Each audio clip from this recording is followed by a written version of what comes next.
বহু মানুষ আছে না এক স্রষ্টাতে বিশ্বাসী, মানে এক স্রষ্টাতে না, মানে সৃষ্টিতে বিশ্বাসী, যে আমাকে কেউ না কেউ সৃষ্টি করেছে। মুসলিম আমরা বলি আল্লাহ সৃষ্টি করেছেন, ইহুদি নাসারারাও বলে তাদেরকে আল্লাহ সৃষ্টি করেছেন, মক্কার মুশরিকরাও বলতো আল্লাহই সৃষ্টি করেছেন। হিন্দুদের মধ্যে কেউ কেউ বলে ভগবান সৃষ্টি করেছেন, পরমাত্মা পরমেশ্বর বলে কেউ আছে, এরকম তারা বিশ্বাস করে, মানে স্রষ্টাতে বিশ্বাসী, কিন্তু তারা কিন্তু মুসলিম নয়, কিন্তু স্রষ্টাতে বিশ্বাসী। এই জন্য বলেছি মুসলিম হিসাবে আমরা এক স্রষ্টাতে বিশ্বাসী, আর মুওয়াহিদ তাওহীদবাদী হিসাবে আমরা এক মাবুদে বিশ্বাসী। তাই দুই কথাতে অনেক পার্থক্য আছে, যেটা আজকের আলোচনায় কিছুটা আপনাকে ব্যক্ত করার চেষ্টা করব। তো যেহেতু আমরা আল্লাহকে রব এবং মাবুদ হিসাবে মেনে নিয়েছি, আর এই শিক্ষা আমরা কোত্থেকে পেলাম? যেহেতু আমরা মুসলিম, আমাদের বিশ্বাস এটাই যে আল্লাহ সুবহানাহু ওয়া তাআলা তিনি তার পক্ষ থেকে একটি কিতাব নাজিল করেছেন। এই কোরআন যেটা আমাদের কাছে আছে, এটা আমাদের দাবি, এটা আমাদের বিশ্বাস যে এই কোরআন হচ্ছে আল্লাহর কালাম। এটা কার কালাম? আল্লাহর কালাম। তার মানে এটা মুসলিম হিসেবে এটা আমরা সবাই মানি। যখন এটা আল্লাহর কালাম, আল্লাহর কিতাব, তখন আমরা যা কিছু শিখব, যা কিছু নেব এই কোরআনকে কেন্দ্রিক। এবং যখন আমরা এটা বিশ্বাস করেছি যে কোরআন আমাদেরকে বলতেছে যে এই কোরআন আমি যার উপরে নাজিল করলাম ইনি হচ্ছেন মুহাম্মদ সাল্লাল্লাহু আলাইহি সাল্লাম, তিনি হলেন রাসূল, তোমাদের কাছে প্রেরণ করা হয়েছে, এখন এই মুহাম্মদ যা বলবে এটাই তোমাদেরকে মানতে হবে। তো একটা আরেকটার সাথে গাথা। এক, আপনি যদি আল্লাহকে মানেন কিসের ভিত্তিতে? কোরআনের ভিত্তিতে। আর কোরআন যখন আপনি স্বীকার করে নিলেন যে কোরআন আল্লাহর কালাম, তখন আপনি রাসূলুল্লাহ সাল্লাল্লাহু আলাইহি ওয়াসাল্লামকে, ইভেন রাসূল ইসলামের প্রত্যেকটা আমল কথাকে আপনি মেনে নিতে বাধ্য। কারণটা আল্লাহ বলেছে। আপনার কাছে যে কিতাব কোরআন রয়েছে, সেই কোরআন বলতেছে যে মুহাম্মদ হচ্ছে আল্লাহর রাসূল, আর মুহাম্মদ যা বলবে এটা তোমাকে মানতে হবে। এটা আমাদের রবের নির্দেশ। কেন এই কথাটা প্রথম বলে নিলাম? কারণ বহু মুসলিমদের মধ্যে একটা বাতিল ফেরকা জন্ম নিয়েছে, যারা নিজেদেরকে আহলে কোরআন দাবি করে। তার মানে তারা শুধু কোরআনে যেটা আছে সেটা মানতে চায়, আর কোরআনে যেটা নাই হাদিসে থাকলেও সেটা তারা মানতে চায় না। তারা বলে যে হাদিস তো বহু পরে লেখা হয়েছে। তাহলে আপনার সাথে প্রথম আমি যেটাতে একমত হব সেটা কি? আপনি কোরআন তো মানেন, তাহলে কোরআন যদি মেনে থাকেন তাহলে সেই কোরআনে যা আছে সব মানবেন, নাকি আপনার মর্জি মতো যা পাবেন তা মানবেন? আপনাকে সব মানতে হবে। যেহেতু সূরা ফাতিহা থেকে নাস পর্যন্ত পুরাটাই কোরআন, আর পুরাটাই আল্লাহ নাজিল করেছেন, তাহলে সেই কোরআনের মধ্যে আল্লাহ তো এটাও বলেছেন ওমা আতাকুমুর রাসূলু ফাখুযুহু ওমা নাহাকুম আনহু ফান্তাহু। এ মুহাম্মদ তোমাকে যা দেবে তোমাকে সেটা নিতে হবে। সেটা দিন বলেন আর দুনিয়া বলেন। দুনিয়াবি কোনো ব্যাপারে যদি রাসূল সাল্লাল্লাহু আলাইহি ওয়াসাল্লাম কাউকে আদেশ নিষেধ করে থাকে, সাহাবায়ে কেরামরা সেটা পর্যন্ত ফরজ হিসাবে মানত। আর সেই ঘটনা আমরা জানি, যদি এটা আমাদের উপর ফরজ না। যেমন গরমের সময় কোন এক সাহাবীকে রাসূল সাল্লাল্লাহু আলাইহি ওয়াসাল্লাম খেজুর গাছের উপরে পরাগায়ন করতে দেখেছিলেন। রাসূল সাল্লাল্লাহু আলাইহি ওয়াসাল্লাম বলেছিলেন এরা এখানে কি করে? তখন বলা হয়েছিল ইয়া রাসূলুল্লাহ, এটাকে পরাগায়ন বলে। তারা খেজুরের পুরুষ এবং মাদির যেই নাসাল আছে এটাকে তারা সংযোগ করে থাকে। তখন রাসূল সাল্লাল্লাহু আলাইহি ওয়াসাল্লাম বলেছিলেন এটা না করলেই বা কি হয়? তখন সাহাবায়ে কেরামরা এটাকে শরীয়ত হিসেবে নিয়েছেন, যেহেতু রাসূল বলেছেন, তারা ওই বছর এটা করেন নাই। রেজাল্ট কি? খেজুর সব ঝরে পড়ে গেল বা খেজুরের ফলন কম হলো। তখন রাসূল সাল্লাল্লাহু আলাইহি ওয়াসাল্লাম বলেছেন যদি আমি শরীয়তের ভিত্তিতে কোনো কথা বলি তোমরা সেটাকে যথাসম্ভব মানার চেষ্টা করবে, আর দুনিয়াবির ব্যাপারে যদি কোনো কথা বলি তাহলে আমিও মানুষ তোমরাও মানুষ, তোমরা যেটা পারদর্শী যে যেটা বেশি তোমরা সেটাকে ফলো করবে। কিন্তু সাহাবায়ে কেরামরা ওখানে কিন্তু পার্থক্য করেন নাই যে এটা দিন না দুনিয়া, কিন্তু তারা ফলো করেছেন কেন? এটা রাসূল বলেছেন তাই। এতে আমাদের ফায়দা হোক বা না হোক, আমরা যদি জানতে পারি যে রাসূল এটা করেছেন, প্রত্যেকটা মুসলিম এটাকে ফরজ হিসেবে নেবে নাকি সুন্নত হিসেবে নেবে? আমি মনে করি ফরজ হিসেবে নেবে। সুন্নত ফরজ এটা তো পরবর্তীতে আমাদের উপর হালকা করা হয়েছে, কিন্তু রাসূলের আদেশ যখন চলে আসবে এটা আমাদেরকে কিভাবে মাথা নত করে নিতে হবে না? মাথা নত করে নিতে হবে, মানে এটা ফরজের মতো আমরা নেব। কারণ জেনে শুনে কোনো মুসলিম রাসূল সাল্লাল্লাহু আলাইহি ওয়াসাল্লামের কোনো আমলকে ইনকার করতে পারে না। তো আল্লাহ সুবহানাহু ওয়া তাআলা বলতেছেন ওমা আতাকুমুর রাসূলু ফাখুযুহু ওমা নাহাকুম আনহু ফান্তাহু। তাহলে এটা আল্লাহর আদেশ। তো কোরআন যেহেতু আমরা বিশ্বাস করে নিয়েছি আল্লাহর কালাম, আর এই কোরআন আমাদেরকে বলতেছেন মুহাম্মদ সাল্লাল্লাহু আলাইহি ওয়াসাল্লাম হচ্ছে আল্লাহর রাসূল, এই দুইয়ের মাধ্যমে আমরা যেটা দেখতে পাচ্ছি যে আল্লাহ সুবহানাহু ওয়া তাআলা এই পৃথিবীতে কিতাব এবং নবী পাঠানোর কি উদ্দেশ্য ছিল, কাদেরকে উদ্দেশ্য করে পাঠিয়েছেন? আমরা 3 রকম মানুষ দেখতে পাচ্ছি। 3 শ্রেণীর মানুষের কাছে তাওহীদের দাওয়াত এসেছিল। প্রথম শ্রেণী, এই পৃথিবীতে একটা জামাত বা প্রত্যেক যুগে যুগে এমন লোকের আবিষ্কার বা আবির্ভাব হয়েছিল যারা স্রষ্টাতে বিশ্বাসী ছিল না। মানে এটা আদম আলাইহিস সালামের পরবর্তী থেকে, নূহ আলাইহিস সালামের যুগ থেকে শুরু হয়ে গিয়েছিল, যে মানুষকে শয়তান এমনভাবে বিভ্রান্ত করেছে যে এই মানুষটাকে যে আল্লাহ সৃষ্টি করেছেন সে এটাকে স্বীকার করেনি। এরকম অস্বীকার করা ব্যক্তি পৃথিবীতে বহু ছিল।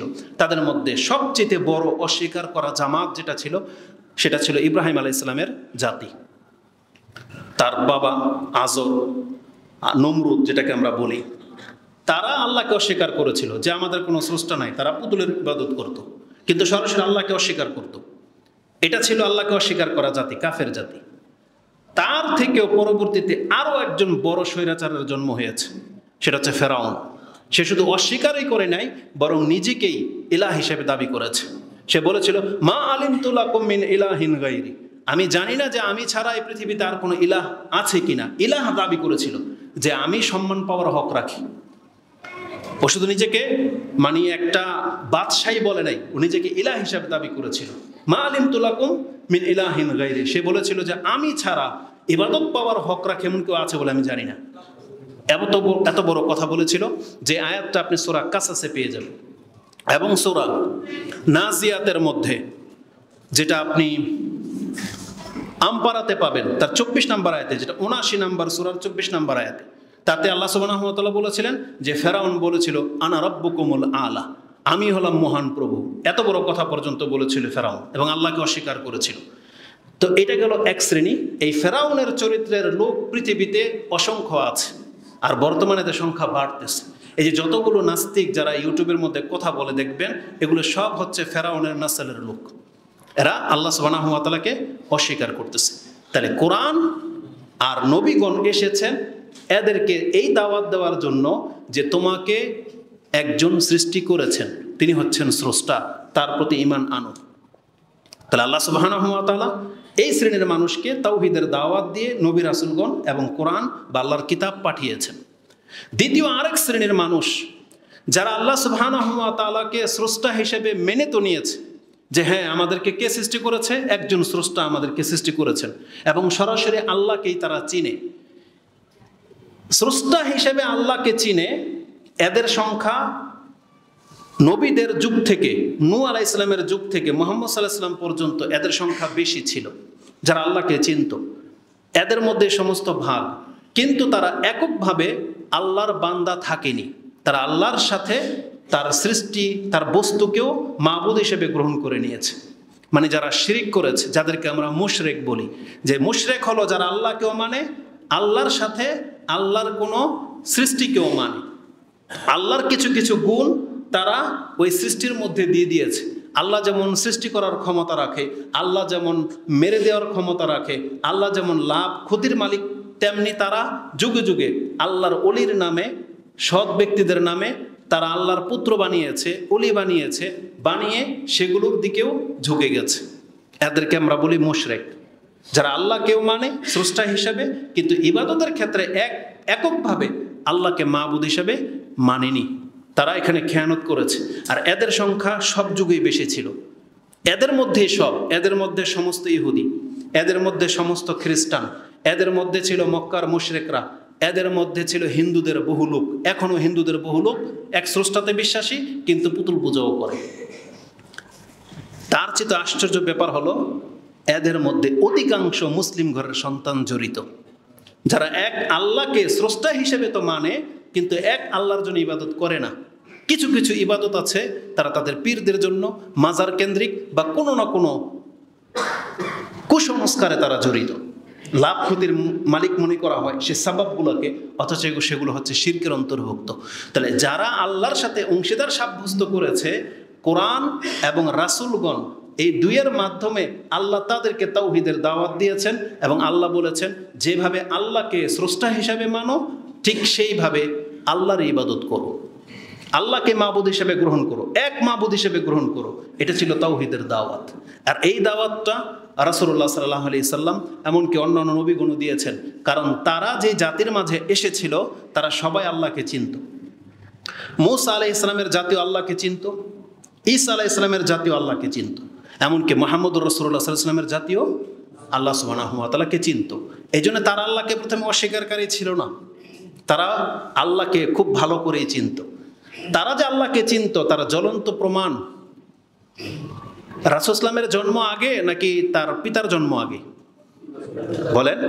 কারণ পিতা ছাড়া তো পুত্র হয় না, তাই না? তাহলে রাসূলুল্লাহ সাল্লাল্লাহু আলাইহি ওয়াসাল্লামের জন্ম হয়েছে, তারপর আরো 40 বছর পার হয়েছে, তারপরে ইসলাম এসেছে। তার মানে তার প্রায় ধরে নেন 60 বছর আগে তার বাবার জন্ম। যদি 20 বছরে কারো সন্তান হয়, তাহলে মুহাম্মদ সাল্লাল্লাহু আলাইহি ওয়াসাল্লাম যদি 40 বছরের নবুয়ত পেয়ে থাকে, তো তার আরো 20 বছর আগে তার বাবা জন্মেছে। তাহলে 60 বছর আগে যখন তার বাবা পৃথিবীতে এসেছে, বা আরো 20 বছর 80 বছর আগে তার বাবা যখন পৃথিবীতে এসেছে, তখন তার জাতি তার পিতার নাম কি রেখেছিল? আব্দুল্লাহ। কি রেখেছিল? আব্দুল্লাহ, মানে আল্লাহর বান্দা। তাহলে যেই ব্যক্তি যদি আল্লাহকে না চিনে, তাহলে আল্লাহর বান্দা হিসেবে নাম কিভাবে রাখবে? তারপরে মক্কার যে ঘর, কাবা ঘর, এটাকে মক্কার মুশরিকরা, আবু জাহেল, আবু লাহাব, আবু তালেব, আব্দুল্লাহ, এরা কি এটাকে মন্দির ভাবতো না আল্লাহর ঘর ভাবতো? তাহলে আল্লাহর ঘর ভাবতো। এটাই প্রমাণ যে রাসূল ইসলামের জাতি, মক্কার লোকেরা তারা আল্লাহকে চিনত। তাহলে কি দাওয়াত নিয়ে রাসূল ইসলাম তাদের কাছে এসেছিল? যে যেই আল্লাহকে তোমরা স্রষ্টা হিসেবে চিনো, ইবাদতগুলোও সেই স্রষ্টার জন্যই করো, এই মাবুদগুলোকে সব ভেঙে দাও, এগুলো সব বাতিল মাবুদ, এই দাওয়াত দিয়েছিল। তাহলে এটা হচ্ছে দ্বিতীয় টাইপের মানুষ। তৃতীয় আরেক শ্রেণীর কাছে কোরআন হাদিস নাজিল হয়েছে। তারা হলো, তারা একমাত্র আল্লাহকেই মাবুদ হিসেবে মানে, রব হিসেবে মানে, কিন্তু তারা ইবাদত করে না। যেটা হচ্ছে আজকে মেজর মুসলিমদের অবস্থা। বলে ইসলাম হক, বলে আল্লাহ সুবহানাহু ওয়া তাআলা সত্য, পরকালও হবে, কিন্তু নামাজ পড়ে না, ইসলামের ধার ধারে না, ওর জীবন কাটে পশু পাখির মতো। এই শ্রেণীর মানুষকেও এই তাওহীদের দাওয়াত দেওয়া হয়েছে যে তুমি যদি আল্লাহতে বিশ্বাসী হয়ে থাকো, তাহলে নামাজ পড়ো, সিয়াম রাখো, যাকাত দাও, তুমি হালালভাবে চলবে, হারাম খেতে পারবে না। এটা ইমানদারদেরকে আল্লাহ বলেছেন। এই জন্য কোরআনের কোনো আয়াতে আপনি ইয়া আইয়ুহান নাস আকিমিস সালাহ আপনি পাবেন না যে হে মানুষ তোমরা নামাজ পড়ো, বরং আল্লাহ এটা মুমিনদেরকে বলেছেন, ইয়া আইয়ুহাল্লাযীনা আমানু, হে ইমানদাররা। হালাল খাওয়ার ক্ষেত্রে আল্লাহ মুমিনদেরকে বলেছেন, যাকাতের ক্ষেত্রে, হজের ক্ষেত্রে, যত ইসলামের বিধিবিধান আছে আল্লাহ ইয়া আইয়ুহাল্লাযীনা আমানু বলেছেন। আল্লাযীনা আমানু, নিশ্চয় যারা ঈমান আনে, ওয়া আমিলুস সালিহাত, এবং সৎ কাজ করে, মানে ঈমান আনার পরে সৎ কাজ করতে বলা হয়েছে। তাহলে এই তিন শ্রেণীর মানুষের কাছে তাওহীদের দাওয়াত নিয়ে পৃথিবীতে নবীগণ এসেছিলেন, এবং এই কিতাব এই তিন শ্রেণীর মানুষকে দাওয়াত দিয়েছেন। তা আমি আপনাকে এই তিন শ্রেণীর মানুষের কাছে তাওহীদটা কিভাবে আপনি পৌঁছাইবেন বর্তমানে পৃথিবীতে, সেই দাওয়াতের মূলনীতিগুলো শুধু আমি আপনার কাছে পেশ করব, যেহেতু আজকের আলোচনার বিষয় হচ্ছে তাওহীদ। আর আমি আপনাকে দেখাবো আজকে যারা মসজিদে বসে আছেন, কথাটা আপনি কিভাবে নেবেন জানি না, যদি আমি একটা নগণ্য ব্যক্তি, কিন্তু আমি আপনাকে যদি সক্ষম হতাম যে মুসলিম হিসেবে জন্মগ্রহণ করে, মুসলিম হিসেবে ইসলামটাকে মেনে নিতে পেরে এই যে মসজিদে যে বসে আছেন, আপনার মর্যাদা যে কি এটা যদি আমি বুঝাইতে পারতাম, বা যেভাবে আমি ফিল হচ্ছে এখন, তাহলে মনে হচ্ছে যে আমাদের বক্তব্য সার্থকতা হতো। কারণ আজকে অধিকাংশ মুসলিম নিজেকে মুসলিম হিসেবে সম্মানিত বোধ মনে করে না, নিজেকে মুসলিম হিসেবে সে আল্লাহর বড় অনুগ্রহ সে প্রাপ্ত হয়েছে সেটাকে সে মনে করে না, সে এই মুসলিমত্বটাকে কোনো মূল্যায়ন করতেছে না। অথচ আজকে আমি আপনাকে দেখাবো এই পৃথিবীতে আপনার মূল্য কত, আপনাকে ক্ষমা করার জন্য আল্লাহ কি কি ব্যবস্থা করেছেন এর একটু ইঙ্গিত দেব, যে এই পৃথিবী থেকে যাদের আত্মা বেরিয়ে যায়, যারা মরে যায়, তারা যদি মুসলিম হিসেবে মরতে পারে তাহলে তাদের মর্যাদাটা আল্লাহর কাছে কি। আর যারা আল্লাহকে অস্বীকার করেছে বা আল্লাহর সাথে কাউকে অংশীদার সাব্যস্ত করেছে, এরা যদি ওই অবস্থায় মরে তাহলে তার পরিণতিটা কি হবে, এটা তো কোরআনের পাতায় পাতায় আল্লাহ উল্লেখ করে দিয়েছে। আসুন তা থেকে কিছু কথা আমি যদি আপনার কাছে পেশ করি। তাহলে আমরা এই তিন শ্রেণীর মানুষের কাছে দাওয়াত তাওহীদের এসেছিল, এবং সেই সম্পর্কে কত কঠিন কথা আছে সেটা আমি আপনাকে দেখাবো। প্রথমে আসুন, যারা আল্লাহকে মেনে নিয়েছে স্রষ্টা হিসেবে, রব হিসেবে, যে আমাদের একজন স্রষ্টা আছেন, আমাদের একজন সৃষ্টিকর্তা, আমাদের একজন রাজ্জাক আছেন, তিনি হচ্ছেন আল্লাহ। যারা এটাকে মেনে নিয়েছেন তাদেরকে বলা হয়েছে মুসলিম। আর যারা এটাকে মেনে নেয়নি তাদেরকে কোরআনে বলেছে এরা হলো কাফের, এরা অস্বীকারী, অবিশ্বাসী, এদেরকে কাফের বলা হয়েছে, যেমন বললাম নাস্তিক। আল্লাহ সুবহানাহু ওয়া তাআলা এই কাফেরদের সম্পর্কে এত কঠিন কথা বলেছেন যে একটু আগে যে কথাটা বললাম, যে মুসলিম হিসেবে আপনি তো এটা মূল্যায়ন করতেছেন না। আজকে কাফেরের জীবন দেখে আপনি ধোঁকা খেয়ে যান যে কাফেরদের এত মানে চমৎকার চলাফেরা, এত উন্নত রাষ্ট্র, এত সুন্দর তাদের জীবন ব্যবস্থা, যেই জায়গাতে যেতে পারলে আপনি নিজেকে ধন্য মনে করেন, সেই ইউরোপ আমেরিকার কথা বলতেছি, যেই জায়গাগুলোকে আপনি স্বপ্নের দেশ মনে করেন, কিন্তু তাদের থেকে আপনাকে আল্লাহ কতটা সম্মানিত করেছে এটা বোঝার জন্য শুধু বলতেছি। একটা সময় আসতে যাচ্ছে, কোরআনে আল্লাহ সুবহানাহু ওয়া তাআলা আমাদেরকে সান্ত্বনা দেওয়ার জন্য এই কথাটা বলেছেন যে প্রত্যেকটা মুসলিম শুনে রাখো, আজকে তুমি এই নেয়ামতের কদর করতেছো না, যাদেরকে দেখে তুমি ধোঁকা খেয়ে যাচ্ছ, মরার পরে বিচারের দিন এমন একটা দিন আসতে যাচ্ছে, এই কাফেরগুলাই আফসোস করে বলবে, হায় আমি যদি মুসলিম হইতাম। কি বলবে? আফসোস করে বলবে, হায় আমি যদি পৃথিবীতে মুসলিম হইতাম, আমি যদি মুসলমান হয়ে মরতে পারতাম। সে আফসোস করে বলবে, কিন্তু এই আফসোসের কি কোনো ফায়দা হবে কিয়ামতের মাঠে? কোনো ফায়দা হবে না। আল্লাহ সেই কথাটাই কোরআনে উল্লেখ করে দিয়েছেন, যেটা আপনি 15 নম্বর সূরার শুরুতেই পেয়ে যাবেন। আল্লাহ সুবহানাহু ওয়া তাআলা বলতেছেন, বাদা আউযু বিল্লাহি মিনাশ শাইতানির রাজিম, বিসমিল্লাহির রহমানির রহিম, আলিফ লাম রা তিলকা আয়াতুন কিতাবিন, তিলকা আয়াতুল কিতাব ওয়া কুরআনিন মুবিন, রুবামা ইয়াওয়াদ্দুল্লাযিনা কাফারু লাউ কানু মুসলিমিন। একটা সময় আসতে যাচ্ছে, প্রত্যেকটা কাফের সেই দিন বলবে, হায় আমার আফসোস আমি যদি মুসলিম হইতাম। রুবামা ইয়াওয়াদ্দুল্লাযিনা কাফারু লাউ কানু মুসলিমিন। অথচ এটা আল্লাহ সুবহানাহু ওয়া তাআলা আমাদেরকে ফ্রিতে দিয়ে দিয়েছেন। জন্মসূত্রে আমরা মুসলিমত্ব পেয়ে গেছি, যেটা প্রত্যেকটা কাফের কিয়ামতের দিন আক্ষেপ করে বলবে। কেন জানেন? আল্লাহ বলেছেন, জারহুম ইয়াকুলু ওয়া ইয়াতামাত্তাউ ওয়া ইউলহিহিমুল আমাল। হে নবী, আপনি তাদেরকে ছেড়ে দেন, তারা ভোগ করে নেক, পৃথিবী খেয়ে নেক, তামসা করে নেক, তারা তাদের আকাঙ্ক্ষা নিয়ে ব্যতিব্যস্ত থাকুক। ফাসাউফা ইয়ালামুন, খুব শীঘ্রই তারা জানতে পারবে প্রকৃত মর্যাদাবান কারা, প্রকৃত লাইফ কোনটা। এটা তারা মরে আসলে বুঝতে পারবে যে এই দুনিয়ার চাকচিক্য জীবনটা কি এটাই প্রকৃত জীবন, নাকি ইসলামের উপরে আল্লাহকে মেনে নেওয়াটাই ছিল প্রকৃত জীবন। কেন এই কথা বললাম? কারণ রাসূলুল্লাহ সাল্লাল্লাহু আলাইহি ওয়াসাল্লাম বলেছেন, একজন মানুষকে যদি পুরো পৃথিবী ভোগ করার অধিকার দিয়ে দেওয়া হয় 100 বছর, 100 বছরের জন্য পুরো পৃথিবীর মালিক, রাসূল কি বলেছেন জানেন? তাহলে সে কতটা পেল আর কতটা হারালো। আর যদি কোনো মুসলমানকে এই পৃথিবীর মালিক বানানো না হয়, ওকে যদি 100 বছর না খাইয়ে, কষ্টে, দুর্ভিক্ষ, দুর্দশায়, মানে ব্যথা দিয়ে তাকে যদি বাঁচিয়ে রাখা হয় 100 বছর, বিনিময়ে যদি তাকে জান্নাত দিয়ে দেওয়া হয়, তাহলে সে কি পেল আর একজন কাফির কি হারালো। এটা রাসূল সাল্লাল্লাহু আলাইহি ওয়াসাল্লাম এইভাবে ব্যক্ত করেছেন, যেটা আপনি তিরমিজি, এমনকি হাদিসটা মুসলিমে রয়েছে। রাসূল সাল্লাল্লাহু আলাইহি ওয়াসাল্লাম বলেছেন, ওয়াল্লাহি মা মাসালুদ দুনিয়া ফিল আখিরাহ ইল্লা মিসলুহু ইয়াদখুলু আসাবি'। কোন বর্ণনায় আছে এটার কথা, কোন বর্ণনায় আছে শাহাদাতের কথা। রাসূল সাল্লাল্লাহু আলাইহি ওয়াসাল্লাম বলেছেন, একজন ব্যক্তি যদি তার দুনিয়ার জীবন আর পরকালের জীবনটা কেমন হবে এটা যদি তুলনা করতে চায়, কম্পেয়ার করতে চায়, তাহলে তোমাদের মধ্যে কোনো একজন ব্যক্তি সমুদ্রের কিনারায় চলে যাক। এটা বোতলও বলে নাই, বলছে সমুদ্র, একটা পুকুরও বলে নাই, নদীও বলে নাই। যদি নদীও বলতো তারপরে কোনো মানুষের বিবেক এটা মাপতে পারতো না। কিন্তু রাসূল সাল্লাল্লাহু আলাইহি ওয়াসাল্লাম সমুদ্রের কথা বলেছেন যে সে তার একটা আঙ্গুল সমুদ্রে ডুবিয়ে দিক এবং বের করে নিয়ে আসুক, এবং সে দেখুক তার এই আঙ্গুল সমুদ্র থেকে কতটা পানি বের করে নিয়ে আসতে পেরেছে। তার মানে তার আঙ্গুলের সাথে যেই পানির ফোঁটাটা উঠে আসবে এটা হলো তার দুনিয়া। আর সামনে পানির দিকে তাকাক, এই পানি যতটা আছে এটা হলো তার পরকালের জীবন। তাহলে একজন কাফের যদি রং ঢঙে মেতে থাকে 60 বছর, 100 বছর, আপনি জেনে নেন এর পরিমাণ হচ্ছে আপনার আঙ্গুলের 1 ফোঁটা পানি। তারপরও তো আল্লাহ আমাদেরকে দিয়ে রেখেছেন না? আমরা ওদের মতো খাচ্ছি যাচ্ছি, কিন্তু আমাদের জন্য পড়ে আছে সমুদ্রের মতো জীবন। আর সেই জীবনের মধ্যে কি আছে জানেন? এই 1 ফোঁটা জীবনের মধ্যে দুঃখ কষ্ট আছে। কাফেরদেরকে দুঃখ কষ্ট হয় না? হয়। রোগ ব্যাধি হয় তো, কিন্তু ওই জীবনটা যেটা আছে ওইটার মধ্যে কোনো দুঃখ নাই, কষ্ট নাই, বিষাদ নাই, কোনো রকমের পেরেশানি নেই। যেখানে বলা হয়েছে সেখানে মানুষের শরীরের ঘাম পর্যন্ত ঝরবে না। কি মনে করেন? ঘাম পর্যন্ত ধরবে না।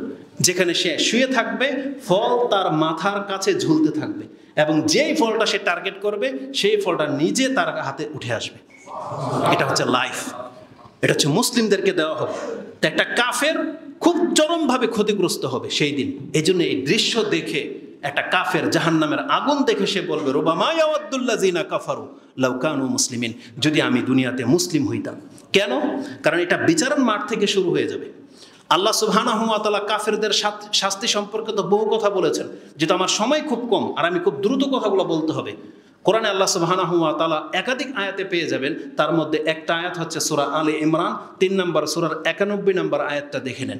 আল্লাহ বলেছেন, যেই ব্যক্তি ইন্নাল্লাযিনা কাফারু ওয়া মাতু ওয়া হুম কুফফার, নিশ্চয়ই যারা আমাকে অস্বীকার করেছে আর এই অস্বীকারকৃত অবস্থায় যদি মরে যায়, ফালা ইউকবালা মিন আহাদিহিম মিলউল আরদি যাহাবান, আল্লাহ বলেছেন এমন একজন কাফের, সব কাফের মিলে নয়, বলছে কোন একজন কাফের যদি আমার কাছে এসে বলে যে আল্লাহ পুরো পৃথিবী ভরা স্বর্ণ আমি আজকে তোমাকে দিয়ে দিতে চাই, বিনিময়ে তুমি আমাকে জাহান্নাম থেকে মাফ করে দাও, আল্লাহ কি বলেছেন?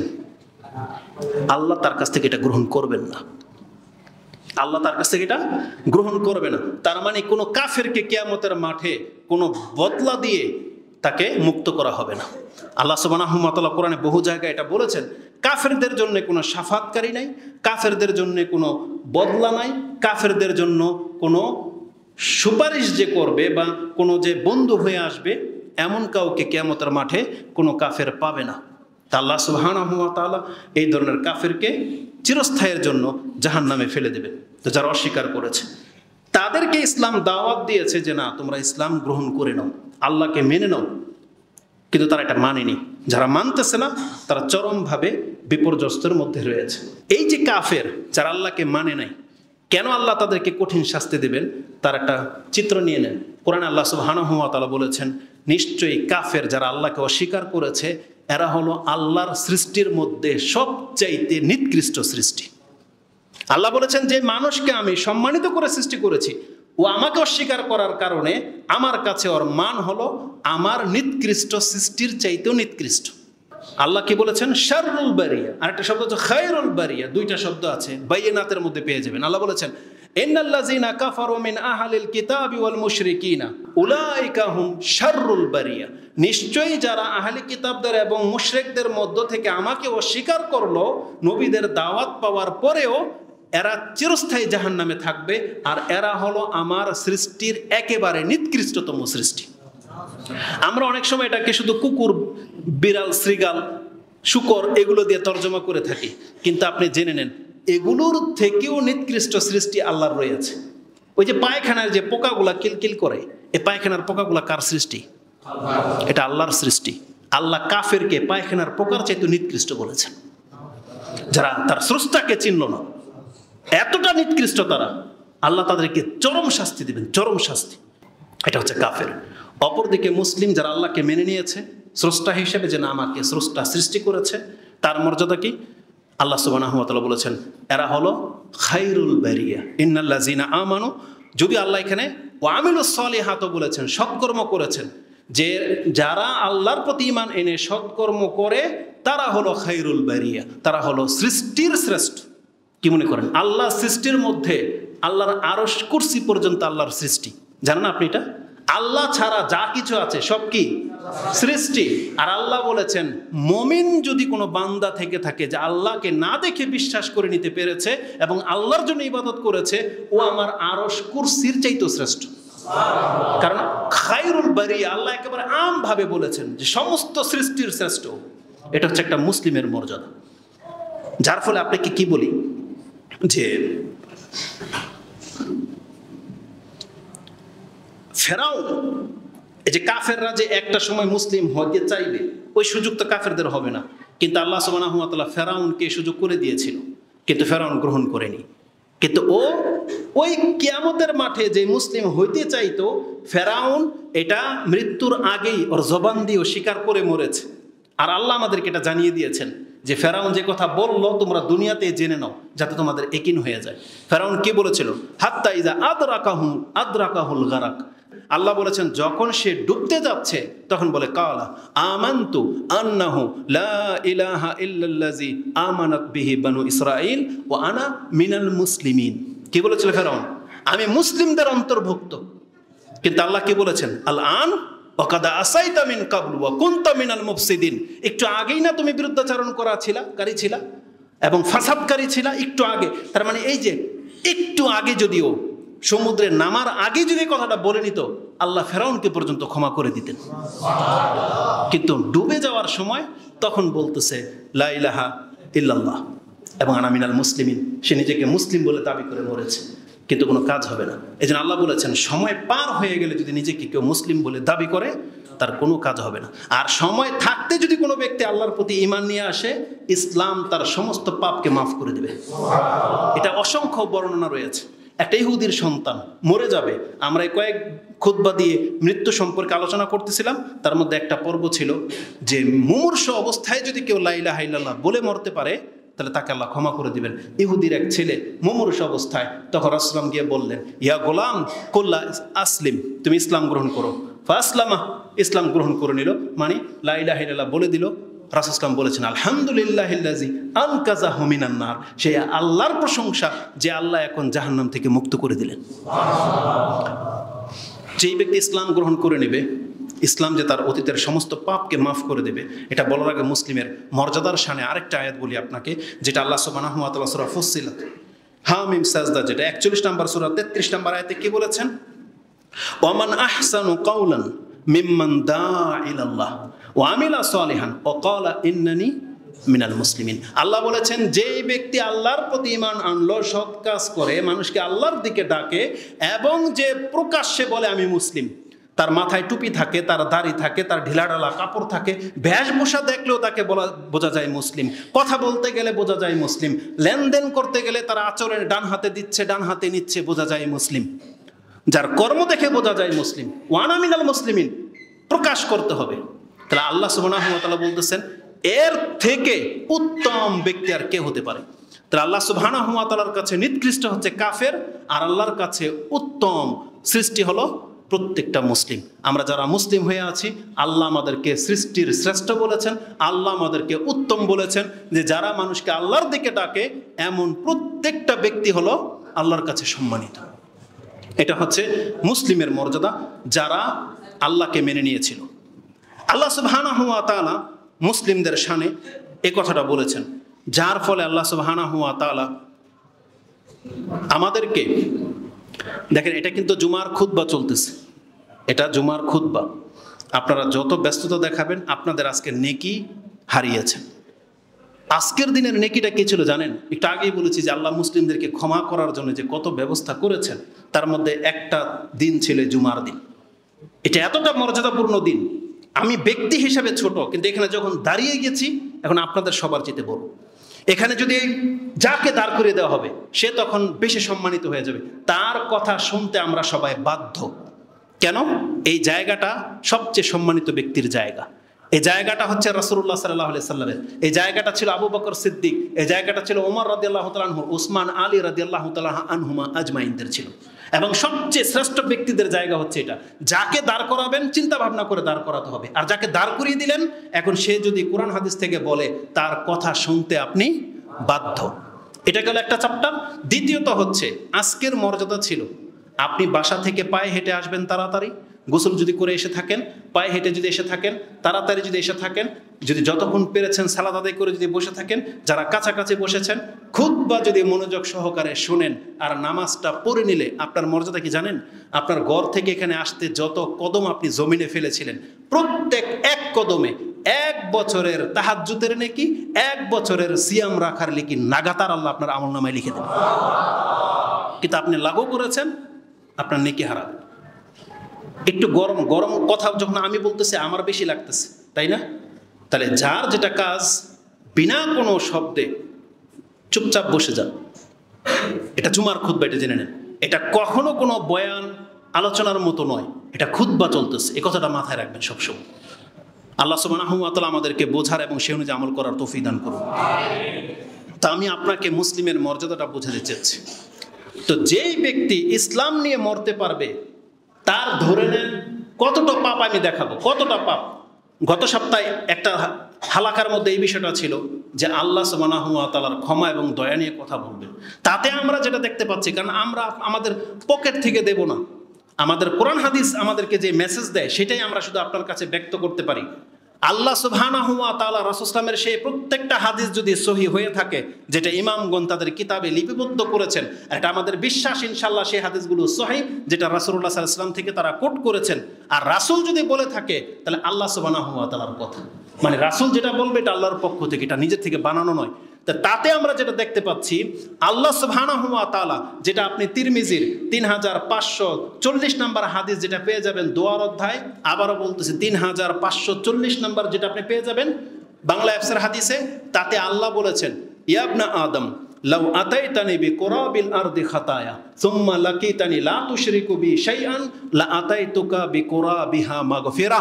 কোন আদম সন্তান যদি এমন থেকে থাকো যে আমার প্রতি ঈমান এনেছিল এবং আমার সাথে তুমি কাউকে শরীক করো নাই, মুসলিম হিসেবে আমার সাথে যে তোমার সাক্ষাৎ হয়, আর আমি আল্লাহ যদি দেখতে পাই যে পুরো পৃথিবী ভরা তোমার পাপ, আল্লাহ বলেছেন তোমাকে ক্ষমা করার জন্য পৃথিবী ভরা ক্ষমা দয়া নিয়ে আমি আল্লাহ তোমাকে ক্ষমা করে দেব।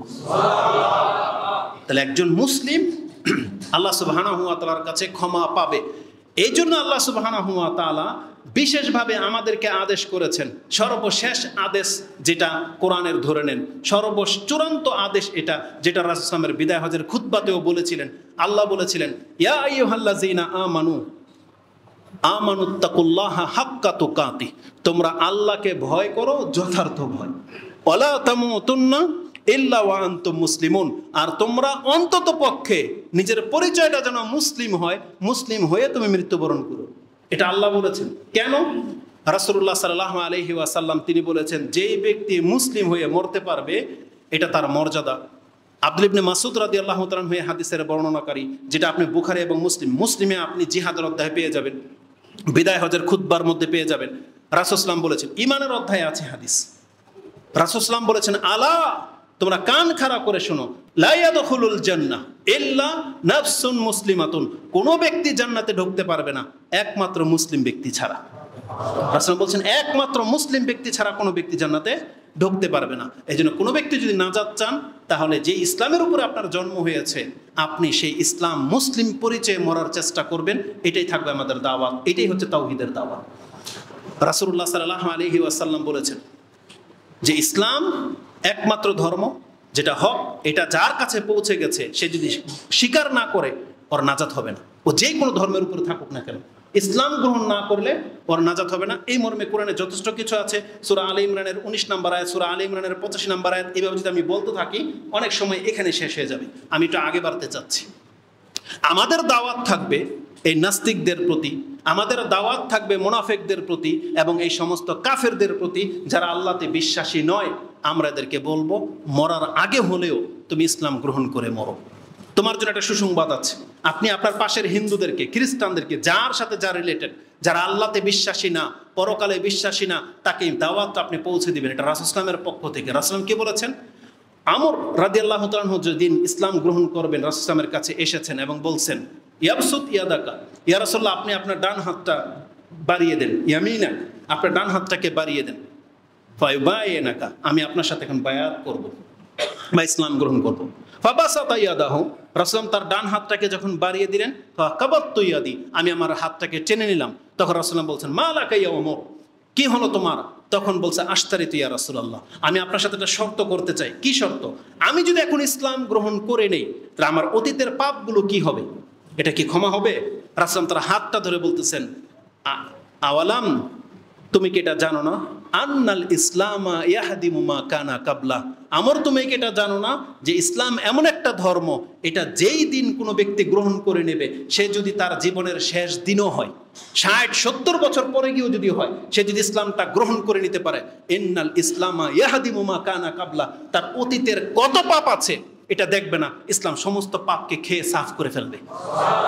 তার মানে মায়ের পেট থেকে একজন ব্যক্তি যেভাবে জন্ম নেয় নিষ্পাপ হয়ে, ইসলাম গ্রহণ করে নিলেই যেই দিন সে গ্রহণ করে নিবে এইভাবে ওই দিনই আল্লাহ তার সমস্ত পাপ মাফ করে দেবেন।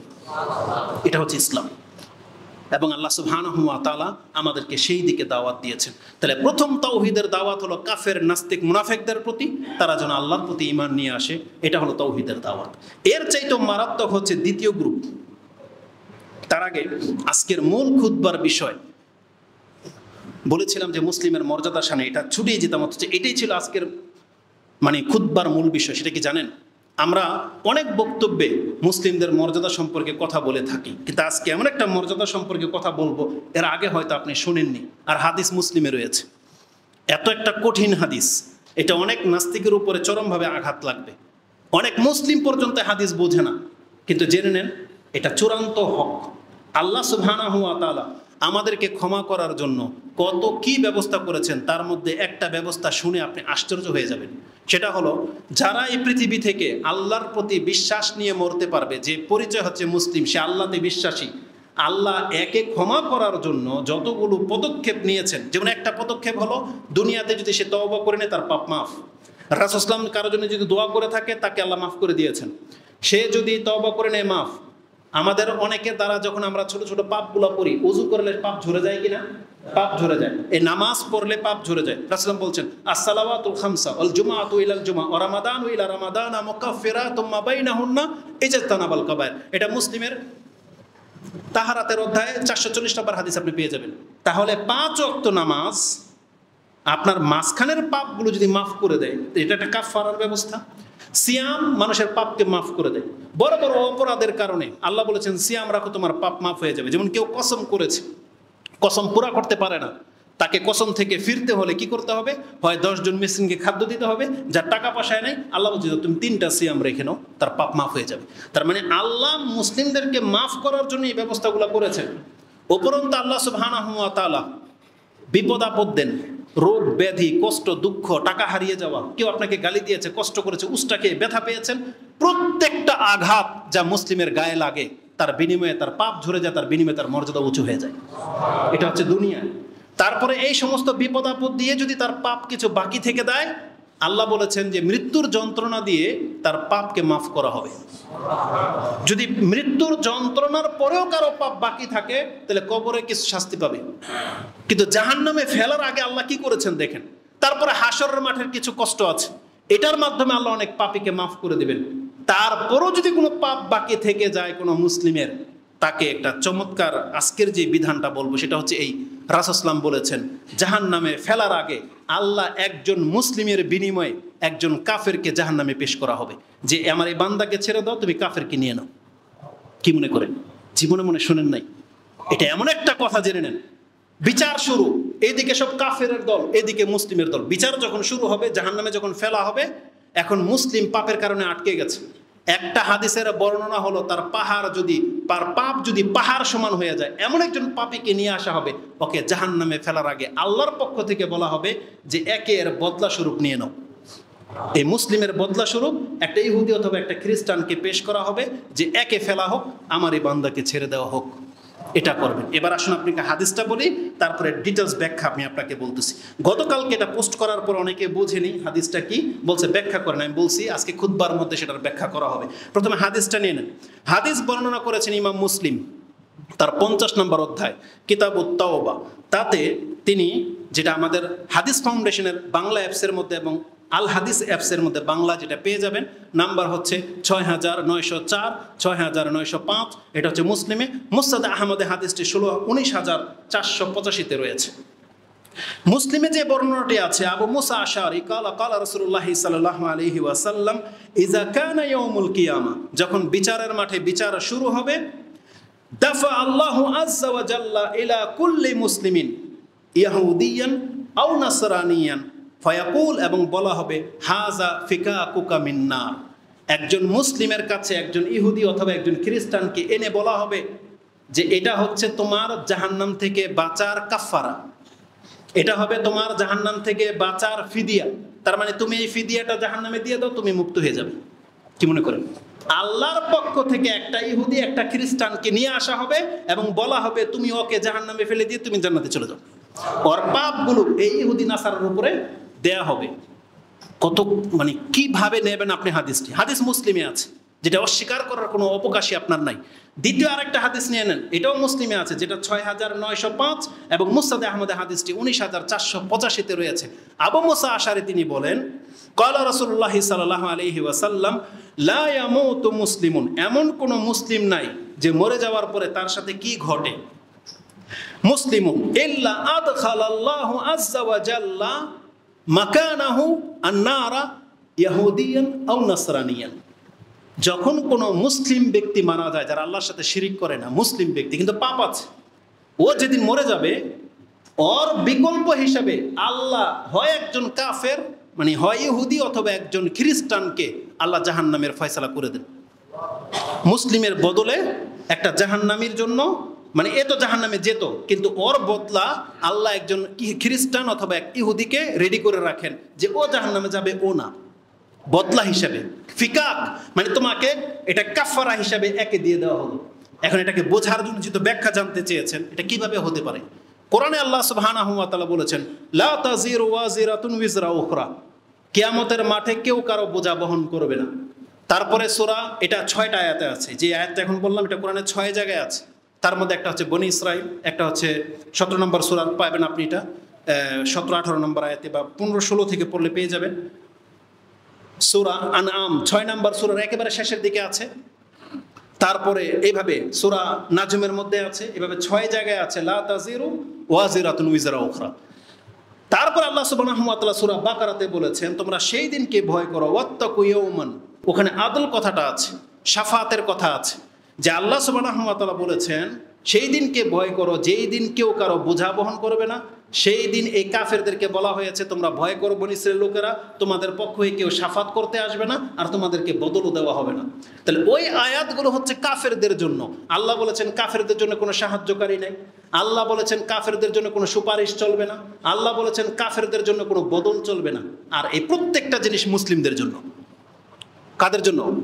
রাসূল সাল্লাল্লাহু আলাইহি ওয়াসাল্লাম শাফাত করবেন কাদের জন্য? কাফের না মুসলিমের জন্য? মুসলিমের জন্য। সুপারিশের ব্যবস্থা আল্লাহ মুসলিমদের জন্য করেছেন, কোনো কাফেরের জন্য সুপারিশ নাই। বদলটা আল্লাহ সুবহানাহু ওয়া তাআলা মুসলিমদের জন্য করেছেন, যেমন এই হাদিসে স্পষ্ট আপনার কাছে পেশ করা হলো। এর ব্যাখ্যা যখন দেখলাম, ওলামাদের ব্যাখ্যাটা কি দেখেন, আল্লাহ সুবহানাহু ওয়া তাআলা তিনি সব করতে সক্ষম। ইব্রাহিম আলাইহিস সালামকে যখন বলা হয়েছিল আপনি আপনার সন্তান ইসমাইলকে জবাহ করেন, আল্লাহ ইসমাইল আলাইহিস সালামের জবাহটাকে কিভাবে কবুল করেছিলেন, তাকে কিভাবে মুক্ত করা হয়েছিল? আল্লাহ সুবহানাহু ওয়া তাআলা তার পক্ষ থেকে কি করেছেন? একটা দুম্বা পাঠিয়েছেন, প্রাণের বদলে প্রাণ। বোঝা আসে কথা? প্রাণের বদলে মানে আল্লাহ ইসমাইল আলাইহিস সালামের প্রাণটাকে বাঁচিয়ে দেওয়ার জন্য আরেকটা প্রাণ পেশ করে দিলেন, সেটা হচ্ছে দুম্বা। আর আল্লাহ কোরআনে সেটা কি বলেছেন? ওয়াফাদাইনাকা বিযিবহিন আযীম, আমি তোমাকে ফিদিয়া হিসাবে, এই ইসমাইলের বদলা হিসেবে তোমাকে জিবহিন আযীম, একটা মহান একটা কুরবানি দান করে দিলাম। তার মানে আমরা যে কুরবানির সময় কুরবানি করি, এটা সবগুলো আমাদের সন্তানদের প্রাণ। তার মানে আল্লাহ এই কুরবানির মাধ্যমে আমাদের সন্তানদের প্রাণকে হেফাজত করে দিয়েছেন, যে তোমাদেরকে তোমাদের সন্তান জবাহ করতে হবে না, যা একটা পশু জবাহ করে দিলে হয়ে যাবে। আল্লাহু আকবার। এটা হচ্ছে দুনিয়াবী ব্যাপার। পরকালে একটা হাদিস দেখাই রাসূলুল্লাহ সাল্লাল্লাহু আলাইহি ওয়াসাল্লাম থেকে, যেটা বুখারী এবং মুসলিমে কোট করেছেন।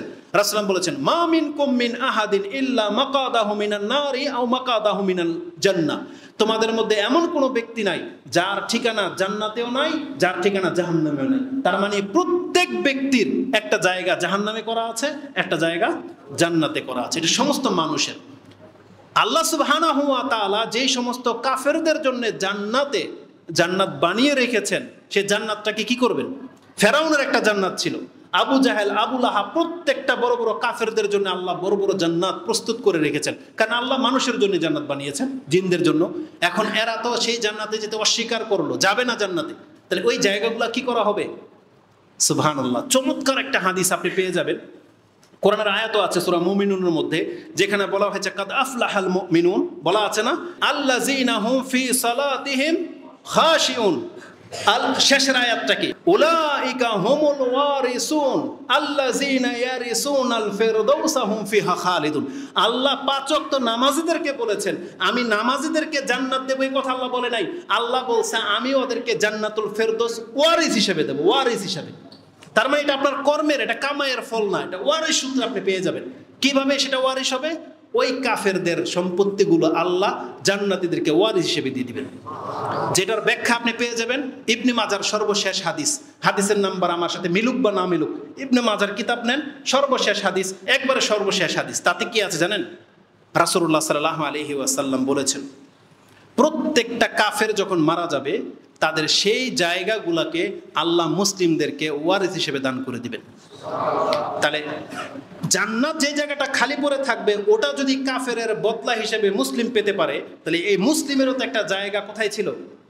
জাহান্নামে ছিল, যেখান থেকে আল্লাহ সুবহানাহু ওয়া তাআলা প্রত্যেকটা, ইমাম বুখারী সে হাদিস কোট করেছেন, প্রত্যেকটা লা ইয়াদখুলু আহাদুনিল জান্নাহ ইল্লা ইউরা মাকাদাহু মিনান নার।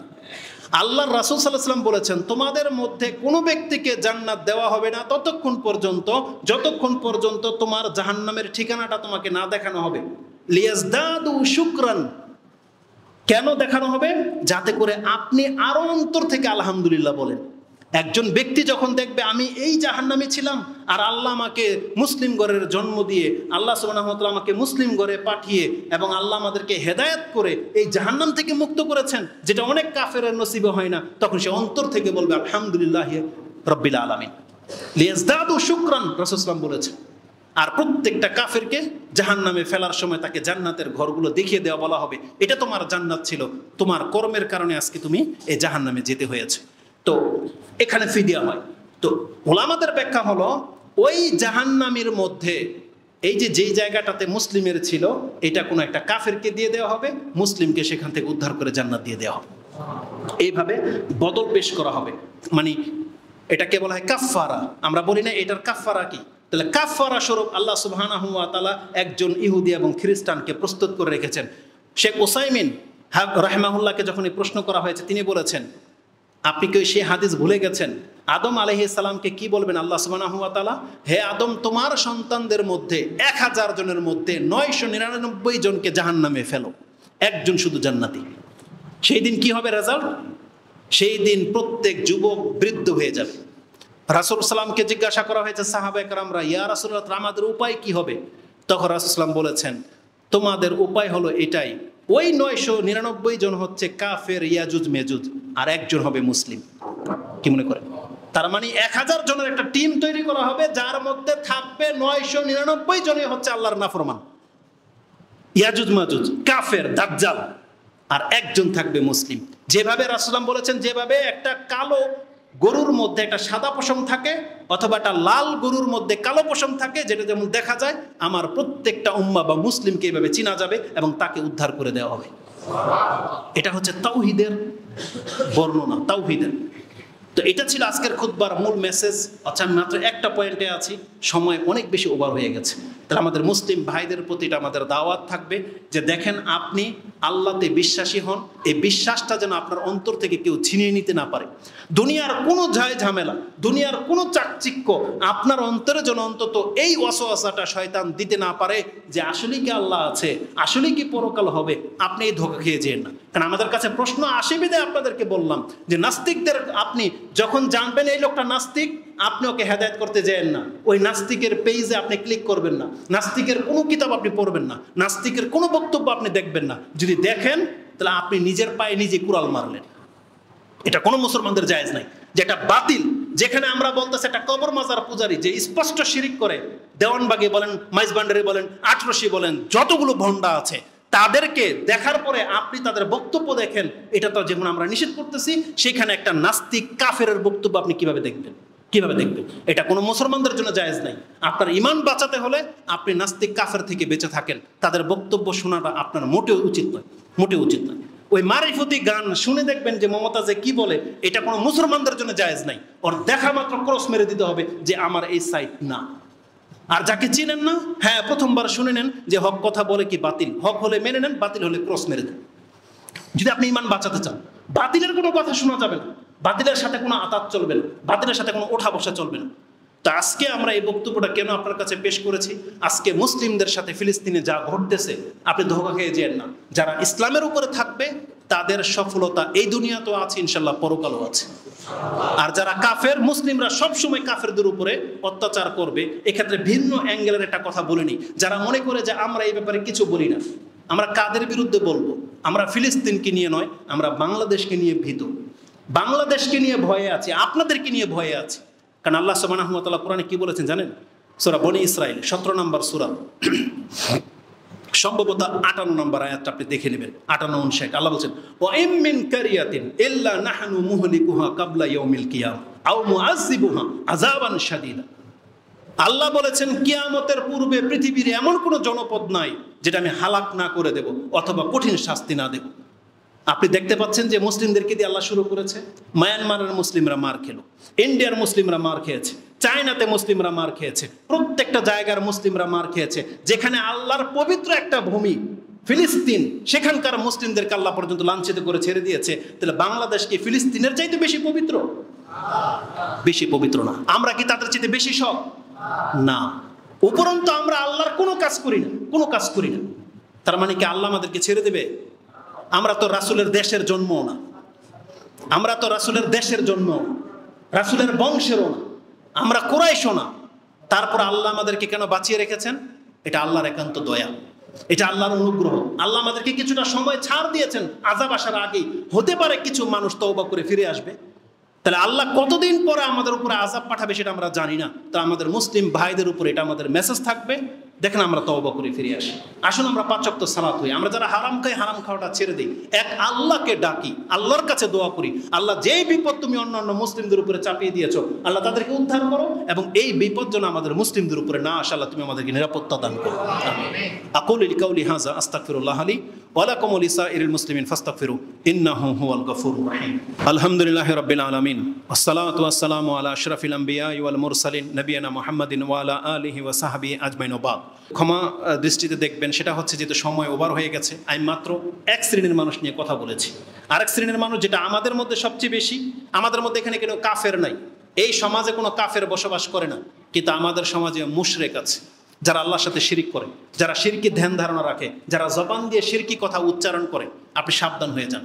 কিয়ামতের মাঠে আল্লাহ সুবহানাহু ওয়া তাআলা যখন বিচার শুরু করবেন, কাফেরদেরকে যেমন আল্লাহ সুবহানাহু ওয়া তাআলা চিরকালের জন্য জাহান্নামী বানিয়ে দিবেন, আল্লাহতে বিশ্বাসী এমন বহু মুসলিম নামধারী ব্যক্তি আছে যারা শিরিক করেছে, তাদেরকেও কাফেরদের মতো আল্লাহ সুবহানাহু ওয়া তাআলা চিরস্থায়ী জাহান্নামের ঘোষণা করে রেখেছেন কোরআনে।